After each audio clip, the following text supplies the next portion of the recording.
Hello, everyone, and welcome to the next lecture of the course Reasoning LLMs from Scratch. In the previous lecture, we looked at the basics of reinforcement learning.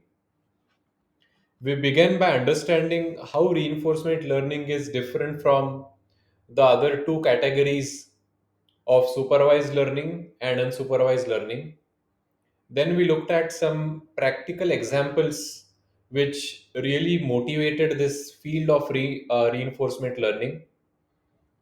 After that, we looked at the different elements of a reinforcement learning problem, which includes the policy, the reward signal, the value function, and the model of the environment. Then we took an example of the game of tic tac toe and we understood the true meaning of value and how can we update the value of states so that we develop a strategy to maximize our winning probability in the tic-tac-toe game. Today's lecture will be a continuation of the last lecture, and today we'll focus on this topic of multi-arm bandits. So when I first started reading about this topic, I was a bit surprised by the name of this topic. What does it mean by multi arm bandits, and how exactly is it connected to the reinforcement learning problem?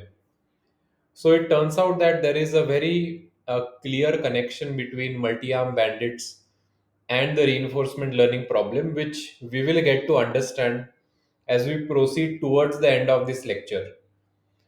So, for now, just forget about the last lecture and we'll make a very neat connection between this lecture and the last lecture towards the end of this lecture.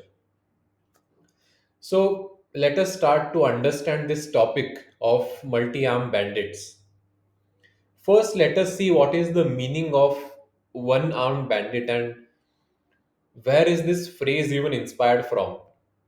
So there is a popular game which is called as the one-armed bandit, which you can see written over here, one-armed bandit. The objective of the game is to pull a lever. This is the red lever which you see on the right. So you have to pull the red lever, and in some cases, the symbols will line up. In some cases, the symbols will not line up. If the symbols line up, you will make money. If the symbols don't line up, you will lose money. So it's really a very simple game, but very popular among kids. And why is it called one armed? Because there is a single lever. And why bandit? Bandit because the machine in a way steals your money like a thief. That's why it's called as a one armed bandit. And it turns out that this machine or this popular game uh, is very similar to the kind of problems that we are going to look at in this lecture itself. Now, if this is a one armed bandit, then what is a multi armed bandit? You can guess it easily. Multi armed means that there should be more levers, not just one single lever. So, in a multi armed bandit problem, instead of having one lever, you have four different levers, as I have shown in this figure. This is lever number one, this is lever number two, this is lever number three, and this is lever number four. Now, the problem is that you do not know the actual value of each of these levers. And if you know the actual value, then it's a very easy game. You will just keep on pulling the lever with the maximum value. So let's say if lever number 4 has the maximum value, I'll always keep on pulling lever number 4. But the problem here in this game is that you do not know the values of each of these levers beforehand. So you do not know which one of these levers should I play. and every time you pull a lever, you get a different reward. So let's say in my first attempt I pull lever 1, I get a reward of zero point 0.5. Then I pull lever 2, I get a reward of zero point 0.8. So I might think that okay, that means lever 2 is better than lever 1, right? But that is not the case, because maybe next time when you pull lever 1, you might get a reward of 2. So in this game of multi-arm bandit, which is a four-arm bandit in this case, we have to pull the levers continuously and eventually develop a strategy so that we pull the right levers to get the maximum reward. And we are going to look at this simple setting, and we are going to understand some very important features of the reinforcement learning problem, which are going to be useful for us in the subsequent lectures. But before we go ahead, I want to make sure that all of you have understood the setting of this problem. Instead of four levers, now you can imagine a game with multiple levers. That is why it is called as a n-arm bandit problem. So there are, let's say, multiple levers, and you do not know the actual value of these levers, but your aim is to play the game more number of times so that you understand what is the actual value of these levers. Let us understand what I mean by that. So we will look at a type of methods which is called as action value methods. Even if you don't understand this name right now, it's all right. Just forget about this name, keep it aside for now. We will call pulling a lever as an action. Remember, in the previous lecture on reinforcement learning, we saw that every problem in which the agent is learning from an experience is associated with some actions. When I am playing chess, then a move is an action. When a gazelle is learning to walk or run, then the phenomena of walking or running, that is an action. When Phil is eating his breakfast, then grabbing the cereal bowl, grabbing the spoons and eating the cereal, those are all actions. When a Roomba robot is charging and moving inside a room, then the movement is an action, the charging is an action. So in this case, pulling a lever is an action, and every action has a true value, which is denoted by Q of A. Now, we do not know this value beforehand. If we knew this value beforehand, then the game would have been very simple. We will always choose the lever with the highest value. So, we do not know this value beforehand, and the whole objective of this game is to estimate the true value of every action. And we denote this estimated value by Q of A. And since this value will keep on changing as we continue to play this game, we are going to slightly change the notation from Q of A to Q subscript T of A, as you can see in this term. Okay, so this is the estimated reward for a particular action. Now, can we write down a formula for the estimated, sorry, this is the estimated value of this particular action. Can we write down a formula for the estimated value of a specific action?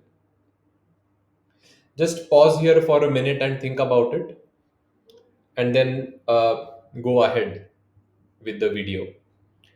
So, the estimated value of an action is the average reward of all the times when the action A is played before time t.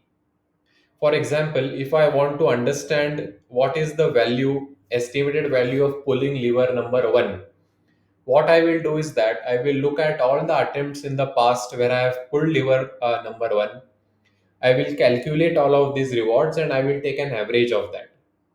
Similarly, if I want to calculate the estimated value of action 2, then what I will do is I will pull lever number 2, and I will understand in all times in the past where I have pulled lever number 2, I will calculate the rewards at all those time steps, and I will take an average of that.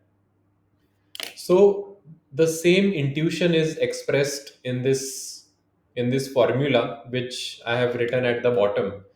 Let's say I want to estimate the value of action A at time t, and the action A is played nt times before time t.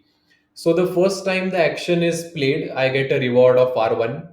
The second time the action is played, I get a reward of R2. The third time it's played, I get a reward of R3. And then similarly, if I continue, at the nt times, I get a reward of Rnt.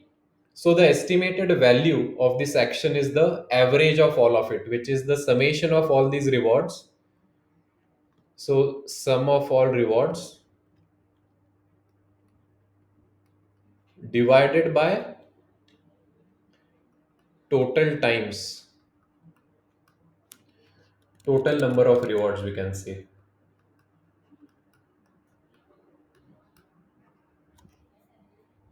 So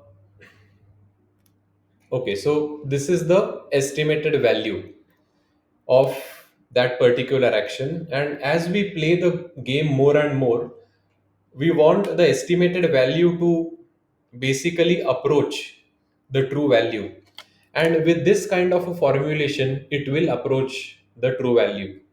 So if you look at the four armed bandit problem which we had illustrated before, in this problem we have four actions which are denoted by 1, 2, 3, and 4, and these are the true values of these actions, which are denoted by small q1, small q2, small q3, and small q4.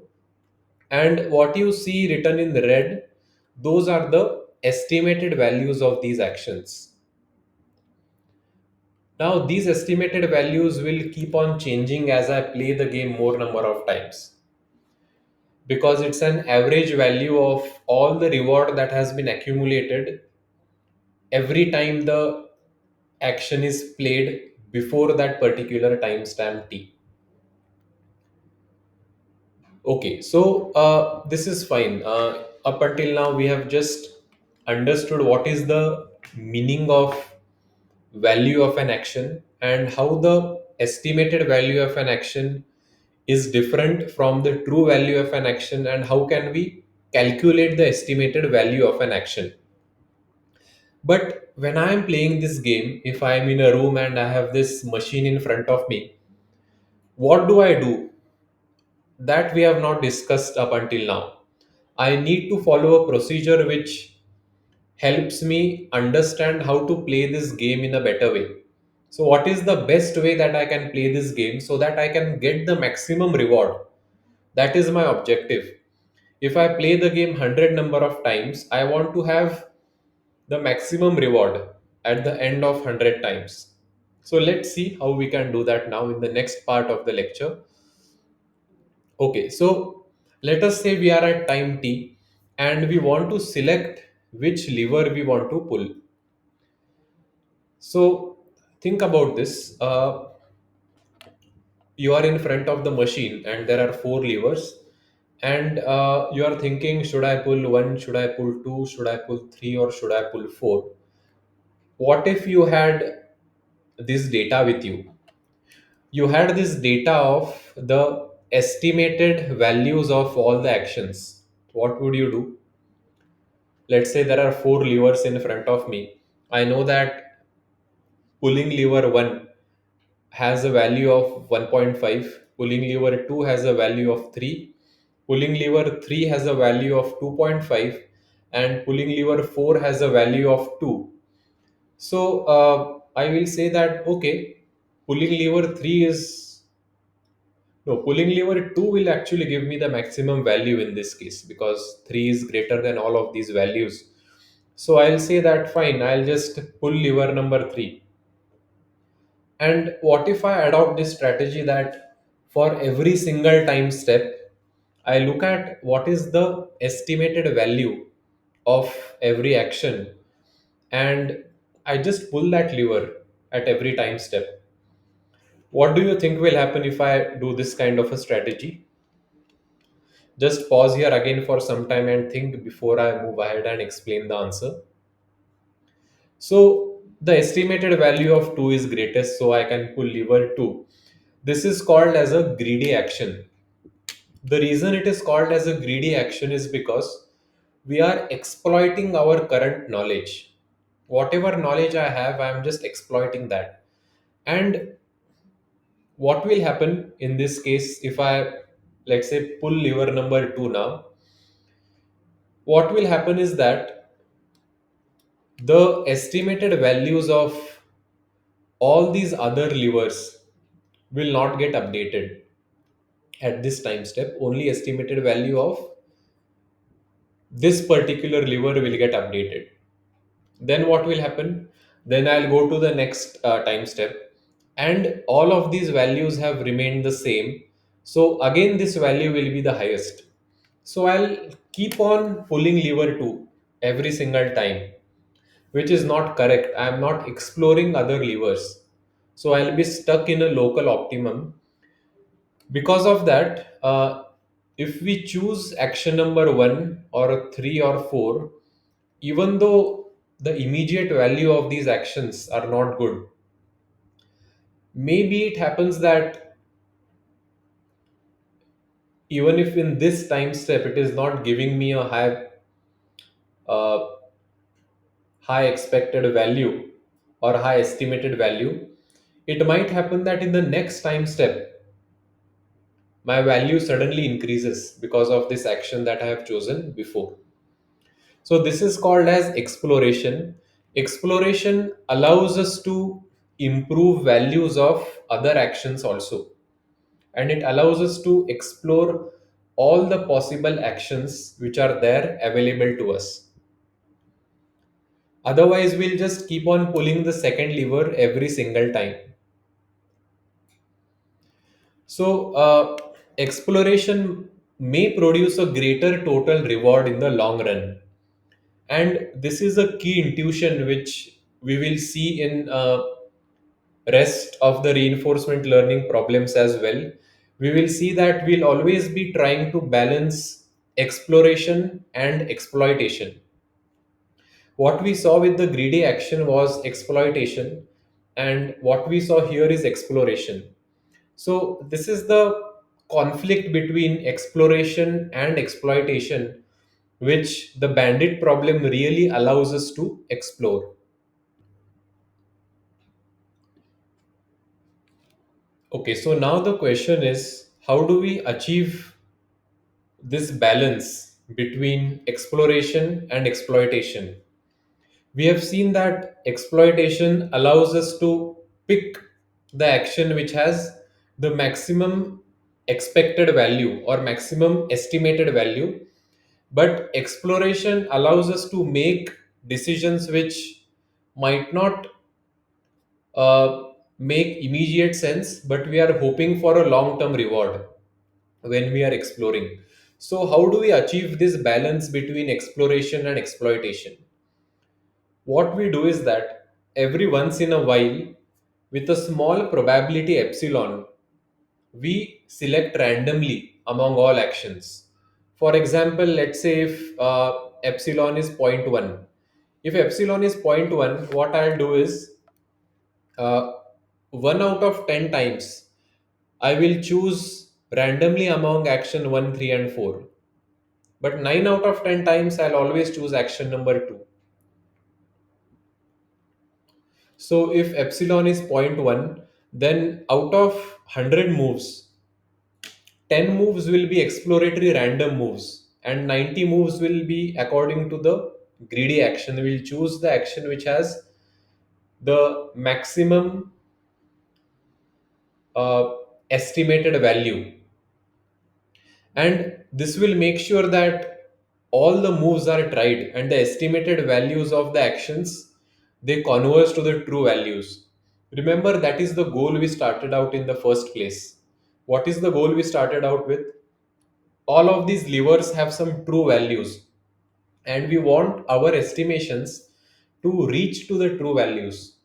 So we have to achieve this balance between exploration and exploitation in such a way that it allows us to pull the levers in such a way that over sufficient number of time steps, whatever estimated rewards I'm calculating for all of my actions, they are matching the true rewards.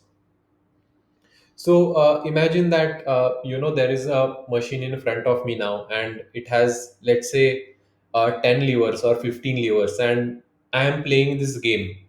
What is the best strategy? Instead of, let's say, I'm keeping a table on the side where I'm calculating the estimated values of all the moves. Let's say first I assign estimated values of 0 for all the moves. Then let's say I pull lever 1, I get some reward, I update my estimated value. Then I look at it and I say that okay, lever 1 has the maximum estimated value. Then I again pull lever 1. So I will continuously keep on pulling lever 1. But now what I'll do is, one out of 10 times, I will maybe pull lever 2. When lever 2 is pulled, I'll again go to my table, I'll update the value of the estimated action of pulling lever 2. And then I'll pull lever 2. Then after that, I'll maybe pull lever 2 several times, then again make a exploratory move, and I'll pull lever 3, update the value of lever 3 or action 3 in the table. Then I'll pull lever 3 multiple times. Then with an exploratory move, I pull lever 4, let's say, update the value of 4, and I'll continue this process. And eventually, what I'll see is that, okay, I see that all of these estimated values, they are converging to one number, and that number is the true or true value of each action. So then I say, okay, this action has the maximum true value, and then in the future I'll just keep on pulling that lever once I see that okay, lever number 3 has the maximum true value. But then why did I play the game so many times before that? Because I did not know that this particular lever had the maximum value. And let's try to understand this with a practical example. Let's say we have a 10-armed bandit, which means we have a machine with 10 different levers, and the true values of these 10 actions are chosen as follows. Let's say these are the 10 different levers, right? And these are the true values. Remember, we do not know these true values beforehand, but since we are setting up this problem, I am saying that these are the true values which we have to estimate. So these are the 10 true values, and these true values are sampled from this Gaussian distribution, which has a mean of 0 and and a variance of 1. But you need not worry about that. This is just to tell you how these values are calculated. But assume that you have these true values of all these 10 different actions of pulling these levers, right? And I can clearly see from here that okay, which one has the maximum value? Okay, this one has the maximum value, lever number 8, right? But I do not know that beforehand, so I have to play the game enough number of times so that I get it. Okay, fine, lever number 8 has the maximum maximum value. And then every time I pull a lever, I'm getting some rewards. So what are those rewards? Those reward I'm calculating like this. Let's say I am pulling lever number 1 multiple times. So first time I pull this lever, I get a reward R1. Second time I pull a lever, I get a reward R2. Then I pull a lever, I get reward R3. Then I pull a lever, I get reward RNT. Now remember that if I take an average of all these rewards, it should converge to zero point 0.5, because that is the true value finally. And that's why these rewards are sampled from this Gaussian distribution, which has a mean of zero point 0.5. So R1 is taken here, R2 is taken here, R3, R4. And if I play this game enough number of times, I'll sample these all of these rewards, and then I will know that my true value is indeed zero point 0.5. That is the intuition behind the estimated value of an action moving closer towards your true value. That I sample more and more points, and eventually I understand that this is my true mean. Okay, so and for a very large NT, the estimated value will converge to the true value function, which is of zero point 0.5. Okay, now what we'll do is we will try to play this game using three different methods. First, we will just do the greedy method, where we'll only do exploitation, no exploration. And then in the other two cases, we'll use epsilon greedy methods with epsilon equal to zero point 0.1 and epsilon equal to zero point 0.01. Zero point 0.1 means that out of 10 cases, I'll do an exploratory move once, and zero point 0.01 means that out of 100 cases, I'll do an exploratory move once. So this is the premise of this problem. We do not know these true values beforehand, but we just approximate or calculate the mean of all the rewards we are getting at every time step for that action. And as we play the game more number of times, we aim to identify or understand all of these true true values of the different actions. Okay, so let's see. I have written a code for this hands-on implementation in Google Colab. I will share this code with you in the description of this video. It's a very simple code which contains different divisions. There is an exploration section here. Then this section is where we write the true values of every action, where you see the mean is 0 and the variance is 1. And the estimated value is calculated using this function. Uh, if some of you do not understand the coding aspects, it is completely fine. Even I am not familiar with all of this. I have taken help of ChatGPT for some of these aspects, which has helped me to understand this code much better. Our main objective of doing this exercise is to develop confidence that we can analyze multi-arm bandit problems on our own, and to provide a setup where we can change different parameters and see how it affects uh, the performance of the different strategies. So this is what we see. This is the performance of all of these three different tasks. So what we are doing on the x-axis is that these are the number of steps, which means how many times I am pulling the levers. And on the y-axis, I'm getting the average reward. So my aim is to maximize this average reward in the long run, so that it converges to the maximum true value of an action. Uh, but in simpler terms, I just want to maximize the average reward. That is what you can consider to be our objective. If I'm pulling the lever more number of times, at the end I want to maximize what is the average reward I'm getting out of the machine. So you can see that the black curve performs the best. uh, so the black curve means here we have taken epsilon equal to zero point 0.1, and the green curve performs the worst.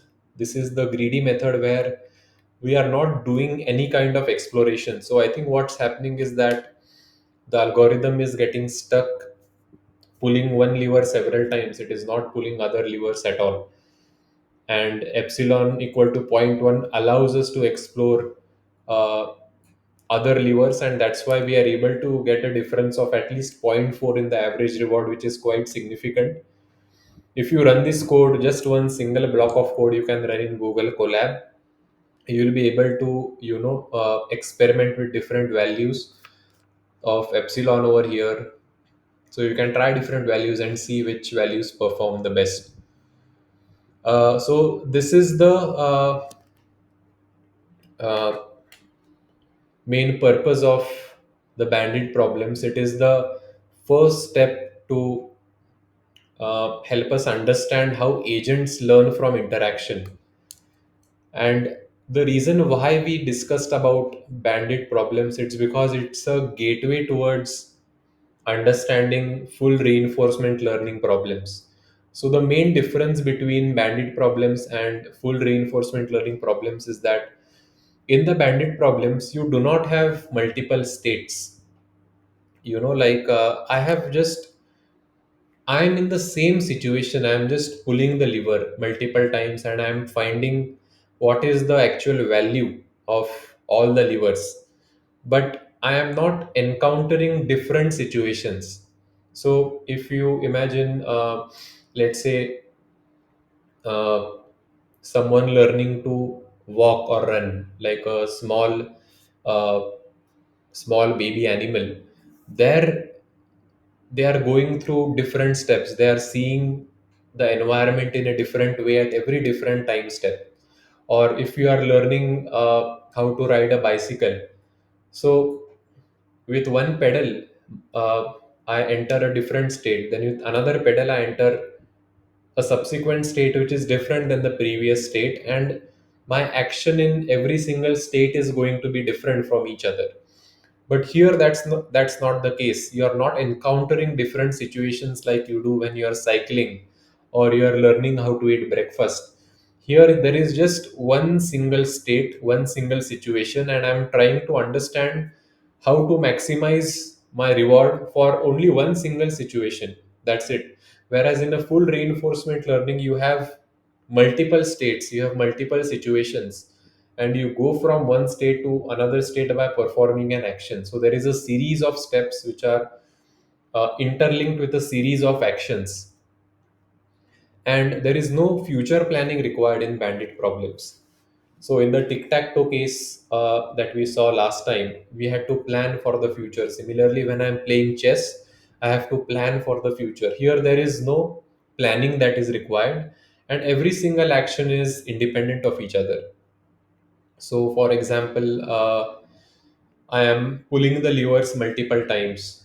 So, all of these are actions, but the value of one action is not influenced by the value of any other action. So, in a way, uh, they are independent of each other. But in reinforcement learning problems, sometimes you see that the values of the actions are also dependent on the previous actions. So that is also one of the main difference.